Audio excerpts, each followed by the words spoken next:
saya Dr. Taradika Azahra, dokter yang bertugas pada klinik hari ini. Sebelumnya Bapak izinkan saya untuk mengidentifikasi data terlebih dahulu Pak ya, dengan Bapak siapa Pak? Dengan Pak Tono. Untuk Pak Tono umurnya berapa tahun Pak? 40 tahun. 40 tahun. Untuk alamat Pak Tono di mana Pak ya? Di Bandung. Di Bandung.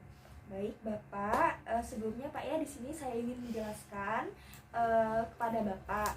Di sini saya akan menjelaskan prosedur kepada prosedur dari fungtus suprapubik yang akan kita lakukan, atau lebih tepatnya penyuntikan atau biasanya itu penyuntikan di area atas kelamin Pak ya. Nah, sebelumnya saya izinkan untuk menjelaskan indikasi dan kontraindikasi dari penyuntikan tersebut. Nah, yang pertama Bapak, untuk indikasi dari untuk pemeriksaan ini itu untuk yaitu semua pasien dengan retensi urin ketika pemasangan kateter tidak memungkinkan atau urin kateternya tidak tersedia. Lalu untuk kontraindikasi dari pemeriksaan ini itu Bapak, yang pertama, jika ada operasi yang besar pada perut sebelumnya. Lalu yang kedua, kanker pada kandung kemih. Dan yang ketiga itu gangguan pembekuan darah. Nah, untuk tujuan dari dilaksanakan pemeriksaan fungtus suprapubik ini Pak ya, sebagai perawatan, dan juga mungkin prosedur yang akan saya lakukan ini bersifat sementara. Nah, mungkin Bapak saat melakukan prosedur nanti agak dirasakan kurang nyaman Pak ya, tapi Bapak tidak perlu khawatir, karena nanti saya akan meminimalisir rasa ketidaknyamanan tersebut. Sebelumnya Bapak, apakah Bapak sudah mengerti? Sudah dong. Apakah ada yang ingin ditanyakan kembali Bapak? Tidak ada dong. Tidak Bapak ya. Jika Bapak setuju, mari kita lakukan ke meja pemeriksaan. Baik dok.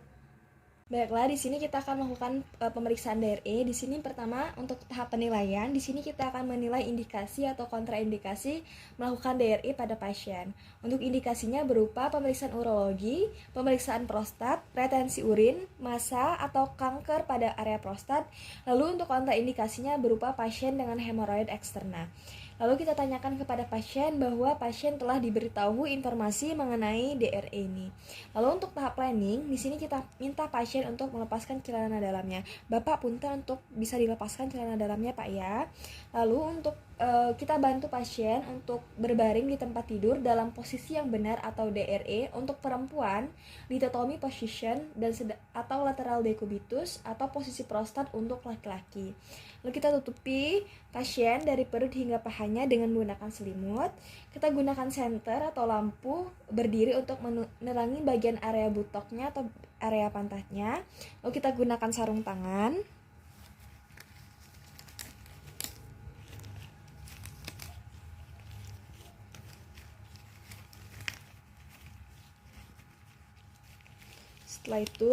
Setelah kita menggunakan sarung tangan, kita oleskan jeli pada jari telunjuk.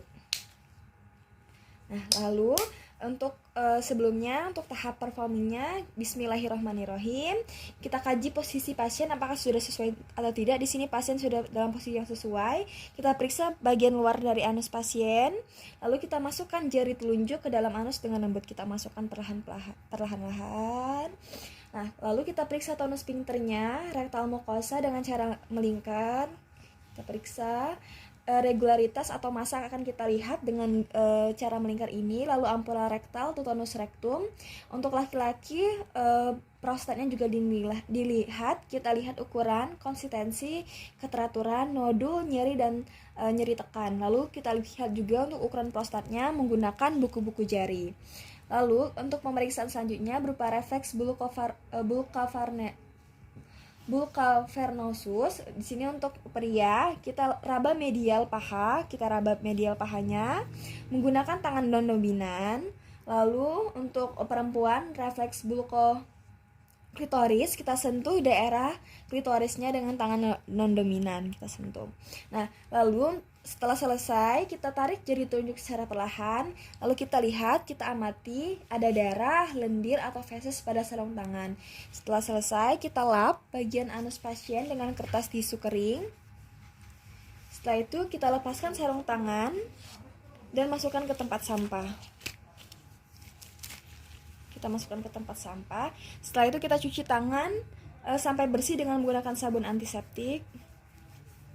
kita bantu pasien turun dari tempat tidur dan minta pasien untuk memakai celana dalamnya. Bapak, alhamdulillah untuk pemeriksaannya sudah selesai Pak ya. Mangga Bapak bisa kembali menggunakan celana dalamnya. Lalu kita akan tahap dokumentasi. Kita tuliskan tanggal dan waktu prosedur, tulis temuan di rekam medis pasien, serta kita tuliskan tanda tangan dan nama operator. Di sini saya akan melakukan tahap persiapan. Di sini kita akan siapkan dari bednya, meja pemeriksaan. Di sini saya akan menggunakan sarung tangan steril, sabun dan air, lalu ada kasa steril dan larutan antiseptik, juga ada draper, juga ada meja instrumen berupa mangkok antiseptik, kasa dan forcep. Jadi juga kita siapkan lampu untuk proses penerangan. Dan di sini juga kita siapkan jarum suntik sekali pakai berupa 5 cc, lidocaine 2%, kateter intravena di sini ukuran 16, lalu juga wadah urin atau urin container. Nah, di sini untuk indikasi fungsi suprapubik itu berupa semua pasien dengan retensi urin akut ketika pemasangan kateter tidak memungkinkan atau urin kateternya tidak tersedia. Selanjutnya kita masuk ke tahap memakai sarung tangan. Di sini pertama kita cuci terlebih dahulu tangan dengan sabun. Lalu kita keringkan dengan tisu kering yang bersih. Lalu kita ambil sarung tangan dengan ibu jari tangan kiri dan jari tunjuknya. Lalu kita pegang sarung tangan kanan pada ujung bagian yang dilipat. Di sini bagian yang dilipat. Lalu kita masukkan tangan kanan kita dengan tarikan lembut bagian yang teripat sampai ke lengan depan. Kita masukkan seperti ini. Setelah itu kita ambil sarung tangan kiri yang dengan menyelipkan keempat jari tangan kanan di bawah lipatan sarung tangan kiri dan gunakan ibu jari untuk memegang sarung tangan dengan tegak. Lalu kita masukkan tangan kiri kita ke dalam sarung tangan dan kencangkan dengan membuka menariknya ke atas ke lengan depannya. Setelah itu kita akan masuk tahap prosedur. Sebelumnya, bismillahirrohmanirrohim. Kita minta pasien untuk berbaring dengan rileks di tempat tidur dan dokter berdiri di sisi kiri pasien dengan rambut suprapubiknya sudah dicukur. Punten Bapak, mari Bapak berbaring Pak ya. Di sini saya berada di sebelah kiri Bapak. Setelah itu kita akan ambil gauze dengan gauze forceps. Kan kita celupkan ke dalam larutan antiseptik dan gunakan untuk membersihkan kulit di daerah suprapubik. Kita bersihkan. Setelah selesai kita buang. Setelah itu kita akan pasang driver di atas area yang sudah kita bersihkan tadi. Lalu kita akan melakukan prosedur anestesi lokal berupa infiltrasi kulit. Di sini kita menggunakan jarum tadi 5 cc. Di sini kita akan lakukan anestesi lokal dengan lidocaine 2% pada garis tengah area suprapubik.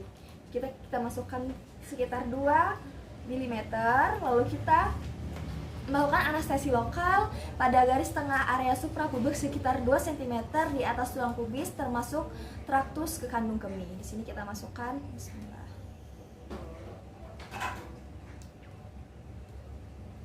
Itu kita tutup. Nah, setelah urin keluar dan kandung kemih sudah kosong, lalu kita tunggu sekitar 5 menit hingga agen anestesinya itu bereaksi dan dokter bersiap untuk fungtur. Nah, untuk kateter intravenanya dulu kita masukkan sedikit ke bawah menuju kandung kemih. Setelah itu dokter bersiap untuk fungtur kateter fungtur.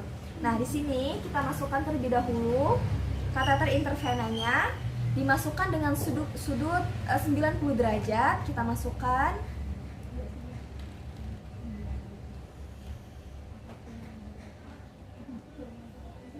Nah, setelah itu kita akan ambil. Sini kita akan kita sambungkan dengan kateter urinnya. Nah, setelah urin keluar dan kandung kemihnya kosong, jika prosedur untuk divert urinnya ini kita sambungkan kantong urinnya dan fiksasi kateter IV. Di sini kita jangan lipat ke depan ataupun ke belakang. Sebelumnya kita akan lakukan proses fiksasi.